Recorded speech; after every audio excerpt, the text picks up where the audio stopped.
So guys, zitendela kingu nevanga vasati vandisiva guys. Inzwai ma artist ese guys, swederai page go.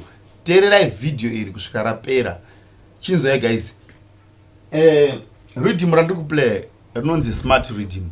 Smart riddim riddim randangogadzira guys. Ndinoda kuti ripindwe nemunhu wese anoda kupinda. So kana uchida kupinda riddim iri guys, handisi kuritengesa. Ndiri kuti wese ada kupinda riddim iri, unouya kuinbox namba muri kuzoona WhatsApp.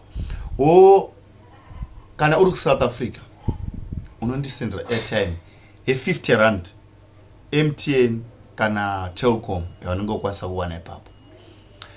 And then kana uri kuZimbabwe, $5 ye-Econet anditi. Mukunzwa zvandiri kutaura. So vari kuBotswana kana Mozambique, kana muchikwanisa kuwana airtime yekuZimbabwe ye-Econet, munongosenda airtime yakaita seyo yandiri kukuudzai pano. Chinzai guys, wasenda ndinokupa full riddim, wopinda kustudio kwaunenge uri koku kwese kwaunenge uri. Kana uchida kupinda riddim iri, worekoda kustudio kwaunenge uri, wondipa song yako. Asi uchirekoda unofanira kutaka video bosi ndinoda kubatsirai kuti sei kumaketawo masong enyu pariddim iri.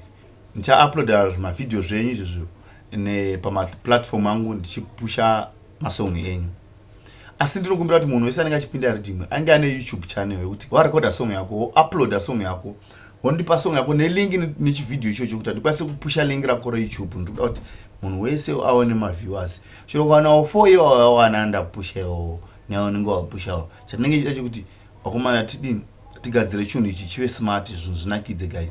So ma50 rand iwo ndiwo andichakwanisa kutenga data ari kupusha masong enyu. Akusi kuti kwai ndiri kuti muri kubhadhara riddim kwata sei. Hakuna riddim re15 rand, hakuna riddim re$5. So ndo nyaya iri pano guys. Saka wese anenge ada kupinda ndibate uite zvandakutaurira, zvandakuudza izvozvo. Handiti tobva ndakupa full riddim, unouya kuinbox ndobva ndakupa full riddim, wopinda kwese kwaunenge uri koko. Asi kana kwaunenge uri uchinyatsonzwa kuti studio yako pane zvimwewo zvokuti izvo hausi kuzvifarira like mastering inoitwa noproducer, uri free kuisa project ndozomaster song yako kuno. Asi kana ukauisa riri project, ipapo unozondibhadhara mari yemastering. Haizongondipi project ine 50 rand iyo. Tozotaura kuinbox kana uchida kuti song yako ndimaster kuno, mari yacho uzondipa yekumaster yemastering. Handiti. So apa tiri pangobatsirana ngomana kuti tite chinhu wane chidi, toda kumbotry buildana kuvakana, imi muchindivakana nechikuvaka. Saka ndo nyaya hombe yandava nayo guys nice kwamuri. So guys, ngatisumudziranei. Regai ndiplay riddim iri munzwera kuti rakamira sei kubva pekutanga muchiteerera, munzwe kuti rinosounda sei. Vanenge varida mondibata kuinbox toita basa guys. Production.